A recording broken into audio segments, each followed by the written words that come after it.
Let me go on to another question, and this deals with the enemy. North Vietnamese Army and the Viet Cong that we faced had a variety of tactics and techniques they used against us, the spider holes, the tunnels, booby traps, ambushes. Were there certain things that were really a huge challenge in terms of the enemy's use of special tactics or techniques that were very effective against your forces? And why don't I start with Gordon? Yeah, and every soldier's experience in any given war is quite different than others. The area I was in Owen was the A Shau Valley. It was a non-populated area of Vietnam, so we didn't have civilians. The Viet Cong, as most of you are aware, things of that nature. So we were fighting a very well-trained combat force like you'd normally think of war and stuff. And their primary tactics with us was really using sapper units, things of that nature that were very well trained, skilled soldiers that were able to infiltrate fire bases, things of that nature, and very well developed bunker and tunnel complexes that guarded what we called the Yellow Brick Road, which was the supply route feeding southern Vietnam from Laos and North Vietnam and stuff. But that tactic, of being able to use sappers to constantly create a fear for the unit and stuff was a thing that we had to adapt to and work on the tactics and techniques that we could use to counter that. And we see that today. When I did my tour in Iraq and stuff, you see a military that's constantly evolving, using the lessons learned process and stuff to try and gain a hold on what the enemy's doing and how to defeat that and stuff from the military side of the house. Yeah. And I would add to that, one of the most difficult ones that we ever faced was in this dense jungle, the bunker systems that we were going up against had interlocking lanes of fire cut from the bunker systems 100 to 150 meters out from the bunkers. And so they were interlocking and they were cut out of the dense vegetation. The real challenge was they were only cut about waist high. So you couldn't see them as you were walking along. And many of my soldiers were getting hit in the legs and the lower abdomen.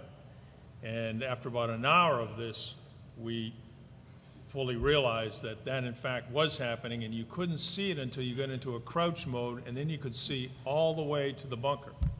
And of course, if somebody was hit and fell in that lane of fire and a medic went there to take care of him, now you have another soldier who's right in the lane of fire. And so that was a very difficult experience for us to face that. And there were a couple of ways to do it. Some of them try to take laws and send a missile right down to the bunker. My approach was, we got to get to that bunker system fast.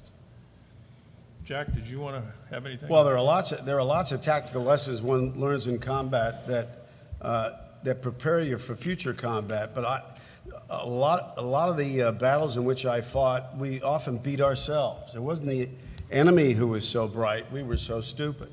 I mean, you're taught from the very beginning that you're supposed to, if you don't know exactly where the enemy is, if you're moving to contact, you have some idea, but you're not certain. You want to engage the enemy, and this doesn't matter whether you're talking about a platoon or a reinforced army group. It's pretty much the same thing. You want to contact the enemy with the smallest number of troops you possibly can, so you maintain your capability to maneuver the large portion of your body against the enemy. But we fail to do that all the time. And no matter how many times we wound up getting our main body caught in an ambush, we still didn't learn. Sometimes you beat yourself. And I go back to, that's what we all talk about, and you know that you've got to rely on basic principles that you learn when you're a brand new soldier, sailor, airman, or Marines, or Marine. When we grow up and we forget where we came from, when we forget the basic stuff we learned when we were young troops, we're making life extremely difficult for ourselves and for the people who fight for us. There's a reason why we teach basic stuff like this when kids are young. We don't want them to forget it when they get older and they're commanding others. Let me just go ahead and ask another question, which is similar to the trend you were taking there, and that is, as we do mission analysis, we look at the resources we have, the risks that are involved in a particular mission, and many times your instincts might tell you that this is a pretty risky operation. Were there any times when you said, no, I can't do this? Well, I've got a story about that that's kind of interesting. You got to realize also that you don't know everything. We talked about looking through a straw. And at the lowest levels of the food chain, I mean, you don't know what's going on. You know what's going on to your immediate right or left, but you don't know very much of anything else. And often we've got to realize that we don't know everything. My second tour in Vietnam, I was with the Vietnamese 1st Airborne Battalion, the Vietnamese Airborne Division. We were southwest of Quang Tri on a hill, and we got the mission to go take a hill about 600 meters to our front, on which we were told there was about a company minus. And there really was a regiment minus on top, but that's beside the point. No cover, no concealment. I remember we had no air, and I remember the pre-strike like it was yesterday. 5,000 rounds of 105, 1,000 rounds of 155, and 100 rounds of 175, all on a hilltop about a third the size of this auditorium. And my boss is with me and says, okay, so this is what are you going to do? I said, well, I don't know. This looks like a really bad mission. I don't like this very much at all. I said, but I'll tell you what, Sergeant Biondo and I will take the 2 companies, we'll go down this ridgeline, go into the valley and try to get up on their right flank, and maybe we can roll up their right flank. He says, okay, that sounds all right. I said, but this stinks. This is not very good at all. I don't want to do this. And he said, what do you mean you don't want to do it? I said, we're going to lose 50 guys killed going up that hill. And I remember it like it was yesterday. He looked at the hill, looked at the map, looked at me and said, yeah, I think that's about right. You're going to lose about 50 guys killed going up that hill. We lost 47 killed going up the hill. What I didn't know, because I was looking through a straw, was that we were making the main attack for the brigade. Brigade was making the main attack for the division. Division was making the main attack for the corps. On our right, we shared a flank with the Vietnamese Marine Division. And if we didn't do our job about getting up to that hill, then the guys on the left and the right didn't have a chance. No, I was not particularly happy about doing that mission.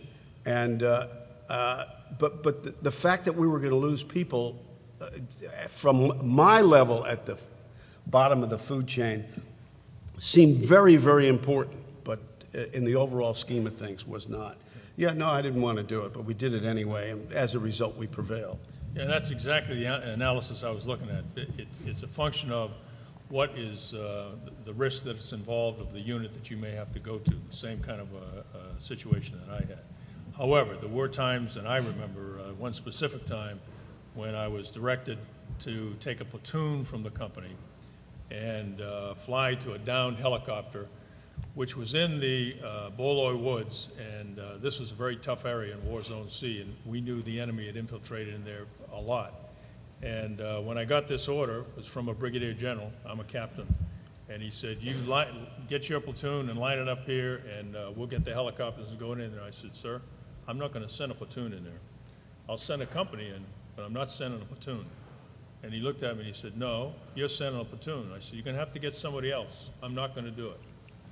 Well, we got a company, and guess what happened? After I flew the company in there, sure enough, we were hit by Viet Cong elements, and without the company available to have platoons to be able to maneuver, plus with artillery and mortar fire support, a platoon for that downed company would have been very difficult. So I just say that because there are situations, I think, when you ought to say no if you haven't got the right resources to accomplish the mission. You're asking whether or not you ever said no. I was an enlisted soldier. I didn't realize that word was authorized in the Army. And the second piece, you'll notice these were all officers in the Army at that time and stuff, and I was an enlisted soldier. I thought they knew what the hell they were talking about. So I always said, why not? Well, I was saying no on your behalf.